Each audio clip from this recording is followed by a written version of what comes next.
Hi, little Isaac. Grandma Suzanne here again, reading more books for the summer reading program for your badge book. Um, well, we don't yet know what your favorite animal is, and you may have many favorites. But we do know that a certain animal plays a role in your life. Monsieur Grenouille, Grenouille, Grenouille. Oui, c'est ça. Bon, and you have Kermit, and you have Newton, the little frog that must be somewhere else. And you have a family history with Kermit, let me just say. So we don't know what your favorite animal is, but you will have many favorites. But one of the things on our list under Explore Badge is learn about your favorite animal from a book.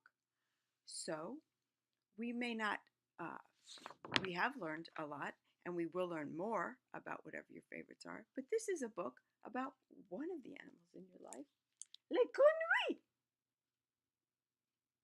Tad and Dad. This is a promising sounding book, Tad and Dad. Words and pictures by David Ezra Stein. Seems to me that we came upon this author before. Doesn't it look like a little kid had at this front page? But I don't think so. I think it came that way. Yep, front and back exactly the same. And under the cover. So it's the author's work. Oh, and it even extends over to here. Look, and there's a little frog. Tad and Dad. Look at the little frog looking into the eyes of the big frog. Nancy Paulson's book, An Imprint of Penguin Group. This is for Sam, for all our daytimes and nighttimes together, and to all the dads who are sleeping on the couch tonight. Wonder what that's about. Perhaps the book will illuminate us.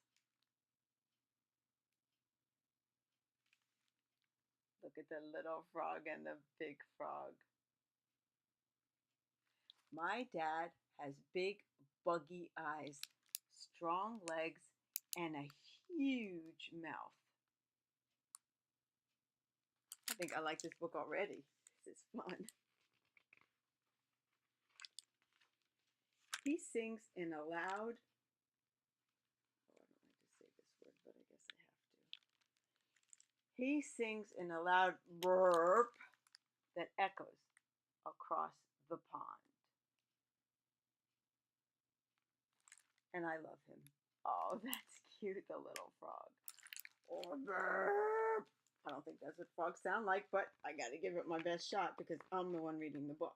Some people will read books for you that imitate sounds tremendously well. Your Grandpa Tom, oh my gosh, nobody can imitate animals like he can. He fooled some cows once. No joke. We were out in Wyoming, where home on the range. I mean, they just, what was it? Montana. It was right near the corner there. And these, there's no fences because land is huge, and there's a road that goes through it. So there were some cows and cattle off, not far, in the distance a little bit.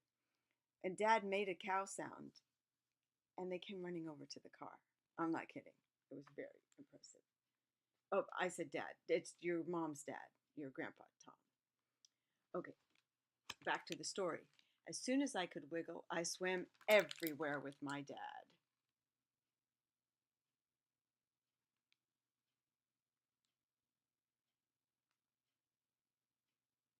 There he is. Look at me, Dad. Good swimming, Tad. He actually said great swimming, Tad. Dad tried to tuck me in at night, but splash!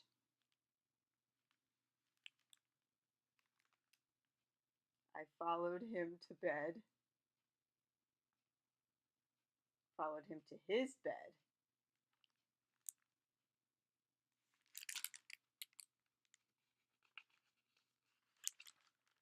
Why are you in my bed? Said Dad. So you won't miss me, I said. I went to sleep and dreamt that I could swim as fast as Dad. He's a little guy.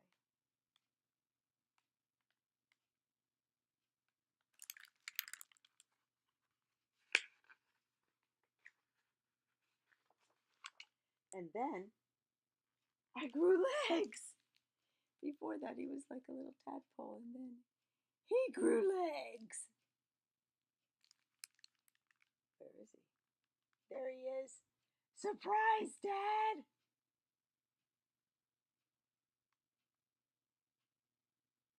So that's what was kicking me, his dad's thinking. Your mom knows about that. You were kicking her when you were a little tadpole inside of her.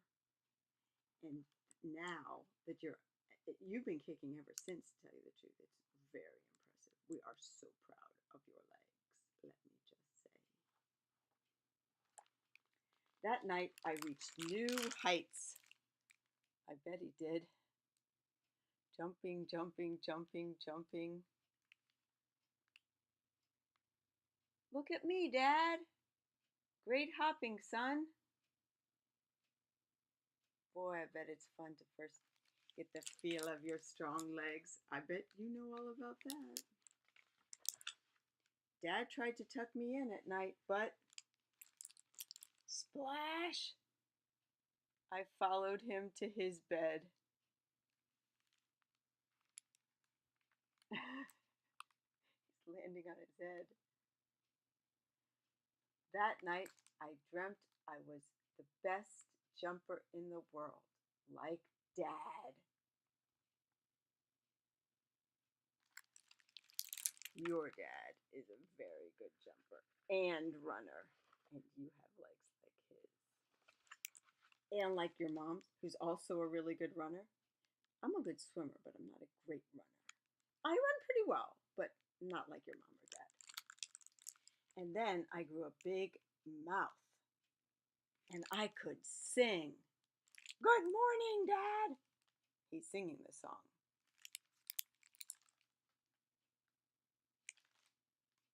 Is it morning already?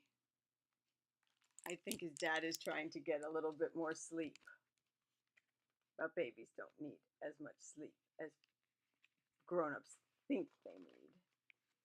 That day, the pond was alive with the sound of music made by me and Dad.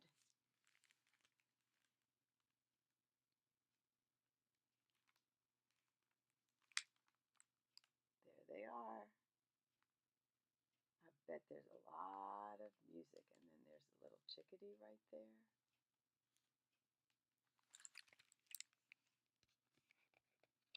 Ponds are fun places. We'll go to some ponds. And I know you'll go to ponds with your mom. Your mom's nickname was Tide Pool Jenny. Tide Pool Jenny was one of her nicknames, and UN Jenny was another one.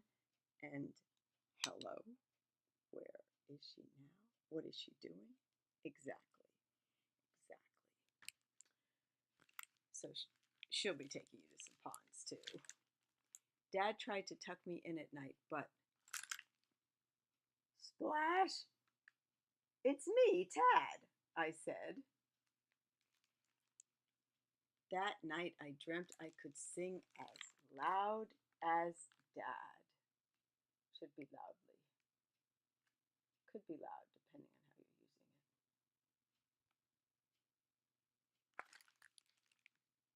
Yeah, could be loud.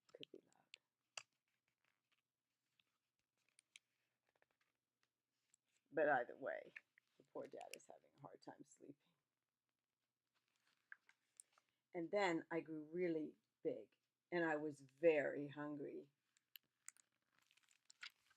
See the dragonfly?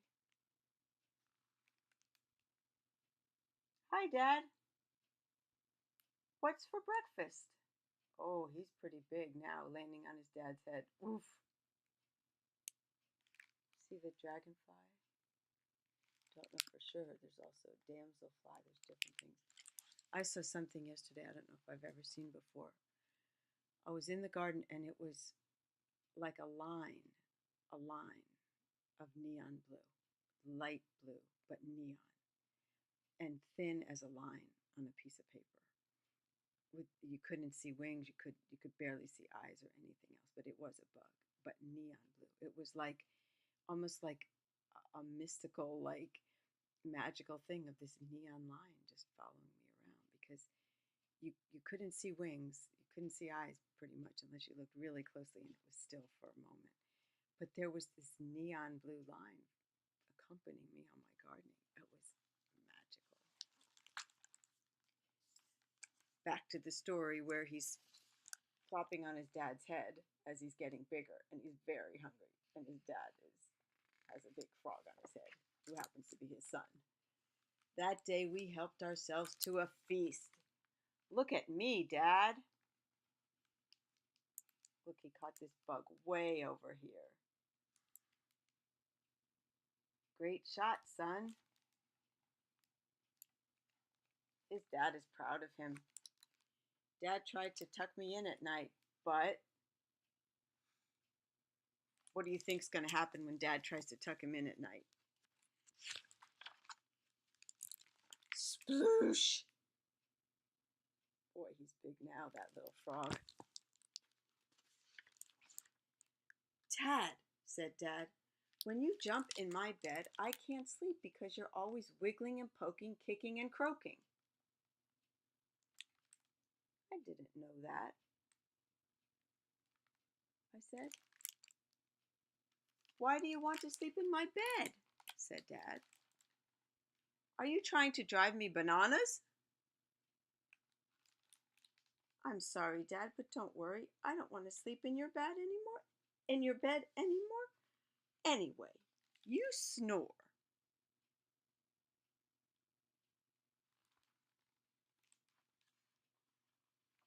How can I snore when I don't sleep? Said Dad. Good night, Dad, I said. For the first time, I swam away from Dad. Ah, said Dad, peace at last.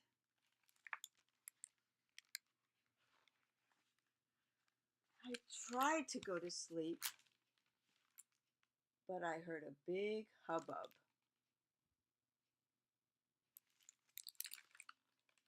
Someone huge was swimming around. Frog on it, said a loud voice, which would be more like frog on it if we're going to be loud. I couldn't believe my eyes. It was Dad. He was wiggling and poking, kicking and croaking. He was splashing around, making a big ruckus. What's wrong, Dad? I still can't sleep.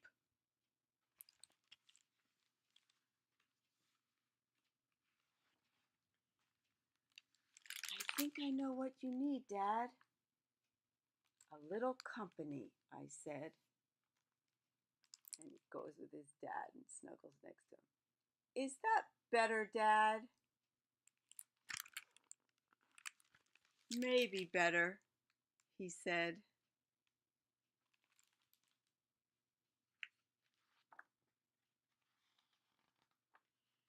Soon, Dad was fast asleep. I was right. I knew he would miss me. I like this book. I was right. I knew he would miss me. His dad's asleep. The end. This was a good book. Oh, David Ezra Stein has won Caldecott winner honors. Old Mama Squirrel is another one. Pouch, Leaves. Oh, these look like some fun books in our future. Tad and Dad. Now we've done another thing on our book. we've learned a little bit more about one of your favorite animals, and we'll do many more of those and learn more about frogs too. We can go to the nonfiction section in the library and check out books on frogs and learn even more. Okay, I love you, little guy. I'll see you soon. Have a splendid day. I think you're taking a plane today. I hope it all goes well. Isn't it interesting that what the sentence I'm about to say, not all grums say to their little tyke? I'm hoping that 77 countries of the world behave themselves so you can get on the airplane. Yes, indeed. I can't wait to fix these glasses because they're a little bit blurry. So I'm just going to get up close and say, I love you to bits, little guy. Have a splendid day, a splendid nap with frogs in your mind, and a wonderful, safe flight. I love you so much.